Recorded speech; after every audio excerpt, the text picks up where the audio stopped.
സത്യത്തിൽ വെഞ്ഞാറമൂട്ടിലെ കൂട്ടക്കുരുതി നടത്തിയ അഫാൻ എന്ന 23 വയസ്സുകാരന്റെ മാതാപിതാക്കൾ അവർ അനുഭവിക്കുന്ന വേദന നമുക്കെല്ലാം സങ്കല്പിക്കാവുന്നതിലും എത്രയോ ഇരട്ടിയാണ്. ഓമനിച്ചു വളർത്തിയ ആദ്യ പുത്രൻ ജന്മം നൽകിയവരുടെയും സ്വന്തം കൂടപ്പിറപ്പിനെയും അതിക്രൂരമായി മുറിവേൽപ്പിക്കുന്നു, കൊലപ്പെടുത്തുന്നു. ആശുപത്രിയിൽ തീവ്രപരിചരണ വിഭാഗത്തിൽ കഴിയുന്ന ക്യാൻസർ രോഗി കൂടിയായ ഉമ്മ ഷെമിക്ക് ആരോഗ്യനിലയിൽ അല്പമെങ്കിലും പുരോഗതിയുണ്ടായത് സമീപ മണിക്കൂറുകളിലാണ്. അത്യാസന്ന നിലയിലും അതികഠിനമായ ശാരീരിക വേദനയിൽ പുളയുമ്പോഴും തന്നെ നിഷ്ഠൂരം ഉപദ്രവിച്ച, കൊലപ്പെടുത്താൻ നോക്കിയ മകനെ തള്ളിപ്പറയാൻ ആ അമ്മയ്ക്ക് സാധിക്കുന്നില്ല. കട്ടിലിൽ നിന്ന് തലയടിച്ച് വീണപ്പോൾ സംഭവിച്ച പരിക്കുകളാണെന്നാണ് അവർ ബന്ധുക്കൾക്ക് മൊഴി നൽകിയത്. പോലീസ് അടക്കം ഇനിയും ഷെമിയുടെ വിശദമായ മൊഴി രേഖപ്പെടുത്തേണ്ടതുണ്ട്. അഫാൻ ആദ്യം ആക്രമിച്ചത് ഉമ്മ ഷെമിയെയായിരുന്നു. രാവിലെ 11 മണിയോടെ ഷെമിയുടെ കഴുത്തിൽ ഷോൾ മുറുക്കി കൊല്ലാൻ ശ്രമിച്ചു. ബോധം പോയപ്പോൾ മരിച്ചെന്ന് കരുതി മുറിയിൽ പൂട്ടിയിട്ട് പുറത്തേക്ക് പോയി. മറ്റുള്ളവരെ കൊല്ലാൻ ആയുധം സംഘടിപ്പിക്കാനായിരുന്നു പിന്നത്തെ ശ്രമം. അതിനായി വെഞ്ഞാറമൂട്ടിലുള്ള പണമിടപാട് സ്ഥാപനത്തിലെത്തി 1500 രൂപ കടം വാങ്ങി. പണയ സ്വർണം ഉടൻ എത്തിക്കാമെന്ന് പറഞ്ഞു. പിന്നീട് അവിടെ തന്നെയുള്ള ഒരു കടയിൽ നിന്ന് വലിയ ചുറ്റികയും എലിവിഷവും വാങ്ങി. ഇതെല്ലാമായി വീട്ടിലെത്തിയപ്പോൾ കണ്ട കാഴ്ച അഫാനെ വീണ്ടും അസ്വസ്ഥനാക്കി. കിടന്ന കിടപ്പിൽ ഉമ്മ തന്നെ തല ഉയർത്തി നോക്കുന്നു. പിന്നെ ഒന്നും ആലോചിച്ചില്ല. ചുറ്റിക ഉപയോഗിച്ച് ഉമ്മയുടെ തലയ്ക്കടിച്ചു. ഇത്തവണ മരിച്ചെന്ന ഉറച്ച ധാരണയിൽ പുറത്തേക്ക് പോയി. പിന്നീട് പാങ്ങോടുള്ള മുത്തശ്ശിയുടെ വീട്ടിലെത്തി ഇതേ ചുറ്റിക ഉപയോഗിച്ച് അവരെ കൊലപ്പെടുത്തി. ശേഷം മുത്തശ്ശിയുടെ സ്വർണ്ണമാല കൈക്കലാക്കി വെഞ്ഞാറമൂട്ടിലെത്തി പണമിടപാട് സ്ഥാപനത്തിൽ നൽകി 74,500 രൂപ കൈവശം വാങ്ങി. ഇളയ മകനായ അഫ്സാൻ മരിച്ചെന്ന വാർത്ത ഉമ്മ ഷെമി ഇതുവരെയും അറിഞ്ഞിട്ടില്ല എന്നുള്ളതാണ് അതീവ ദുഃഖകരമായ മറ്റൊരു വസ്തുത. ഷെമിയുടെ ഇപ്പോഴത്തെ മാനസിക ശാരീരിക അവസ്ഥയിൽ ആ സത്യം അവർക്ക് മറികടക്കാൻ ആയേക്കില്ലെന്ന ചിന്തയിലാണ് ബന്ധുക്കൾ ആ സത്യം മറച്ചു പിടിച്ചിരിക്കുന്നത്. അഫാനും അഫ്സാനും ഉമ്മയോട് ഒരു പ്രത്യേക സ്നേഹക്കൂടുതലുണ്ടെന്ന് ബന്ധുക്കളടക്കം പറയുന്നുണ്ട്.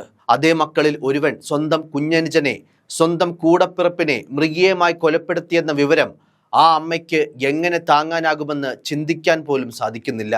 അതും അവനിഷ്ടമുള്ള ഭക്ഷണം വാങ്ങി നൽകി അവന്റെ മുഖമടക്കം അടിച്ചു തകർത്ത് നടത്തിയൊരു പൈശാചിക കൊലപാതകം. മറുവശത്ത് സ്വന്തം കുടുംബത്തിൽ ഇത്രയും ദുരന്തങ്ങൾ നടന്നുവെന്ന് അറിഞ്ഞിട്ടും സ്വന്തം നാട്ടിലേക്ക് തിരികെ എത്താൻ സാധിക്കാത്ത പിതാവ് റഹീമിന്റെ അവസ്ഥയാണ്.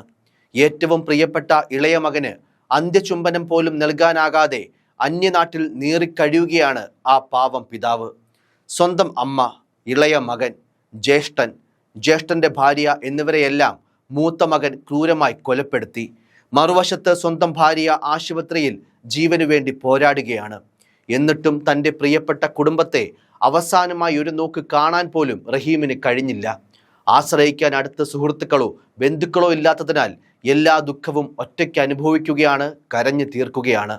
വിസ കാലാവധി കഴിഞ്ഞതിനാൽ നിയമപരമായ കുരുക്കിൽ കുടുങ്ങി നാട്ടിലേക്ക് മടങ്ങാൻ കഴിയാതെ സൗദി അറേബ്യയിലെ ദമാമിൽ കുടുങ്ങിക്കിടക്കുകയാണ് പിതാവ് റഹീം. കേരളത്തിൽ നിന്നുള്ള പ്രമുഖ രാഷ്ട്രീയ നേതാക്കളടക്കം റഹീമിനെ കൊണ്ടുവരാനുള്ള ശ്രമങ്ങൾ ഊർജിതമായി നടത്തുകയാണ്. ഒരു മാതാപിതാക്കൾക്കും ഇങ്ങനെയൊരു അവസ്ഥ ഉണ്ടാകല്ലേ, ഒരു കുടുംബത്തിനും ഇനി ഇത്തരമൊരു തീരാ ദുരന്തം അനുഭവിക്കേണ്ടി വരരുതേ എന്ന പ്രാർത്ഥനയിലാണ് നമ്മൾ ഓരോരുത്തരും. കടബാധ്യതകൾ മൂലം കുടുംബം കൂട്ട ആത്മഹത്യക്ക് ആലോചിച്ചിരുന്നുവെന്നും എന്നാൽ ആ ഉദ്യമത്തിൽ ആരെങ്കിലും ബാക്കി വന്നാലോ എന്ന ചിന്തയിൽ താൻ തന്നെ ആ ദൗത്യം ഏറ്റെടുത്തുമെന്നാണ് അഫാൻ പോലീസിനോടായി പറഞ്ഞത്. താനില്ലാതെ ഒറ്റയ്ക്ക് ക്യാൻസർ ബാധിതയായ ഉമ്മയ്ക്ക് ജീവിക്കാൻ സാധിക്കില്ല. അനുജനെ സ്കൂളിൽ പോലും കൊണ്ടുവിടുന്നതും അവൻ്റെ ആവശ്യങ്ങൾ നിറവേറ്റുന്നതും ഞാനാണ്. അതിനാൽ താൻ ഇല്ലാതായാൽ അനിയനും ജീവിതം ബുദ്ധിമുട്ടാകും. കാമുകിയെ കൊലപ്പെടുത്തിയതിന് പറഞ്ഞതും സമാനമായ ന്യായീകരണം. അങ്ങനെ സാമാന്യ ബുദ്ധിക്കും ചിന്തയ്ക്കും ഒരിക്കലും യോജിക്കുന്നതല്ല പ്രതി അഫാൻ പോലീസിനോട് നിരത്തുന്ന വാദങ്ങൾ. അതേസമയം പരിഹരിക്കാൻ കഴിയാവുന്നതിലും അപ്പുറമുള്ള സാമ്പത്തിക കടബാധ്യതയൊന്നും കുടുംബത്തിനുള്ളതായി അറിയില്ലെന്ന് ബന്ധുക്കളും പറയുന്നു. ഉമ്മ ഷെമി പോലീസിനോട് നൽകുന്ന വ്യക്തമായ മൊഴി ഒരുപക്ഷെ പല ദുരൂഹതകളും നീക്കുമെന്നാണ് പ്രതീക്ഷിക്കുന്നത്. ചിന്തിക്കേണ്ട മറ്റൊരു വസ്തുത ഈ പുതുവർഷം പിറന്നത് മുതൽ കേൾക്കുന്ന കൊടും കുറ്റകൃത്യങ്ങളുടെ വാർത്തകളിൽ ലഹരിക്കുള്ള പങ്കാണ്. ഇവിടെയും അഫാൻ മദ്യപിക്കുന്ന ശീലമുണ്ടായിരുന്നു. കൊലപാതകങ്ങൾക്കിടയിലും പ്രതി മദ്യപിച്ചിരുന്നു. ഓരോ ദിവസം കഴിയുന്തോറും നരകതുല്യമായി മാറുകയാണ് നമ്മുടെ കേരളം. ദൈവത്തിൻ്റെ നാട് ചെകുത്താൻ്റെ നാടാവുകയാണ്.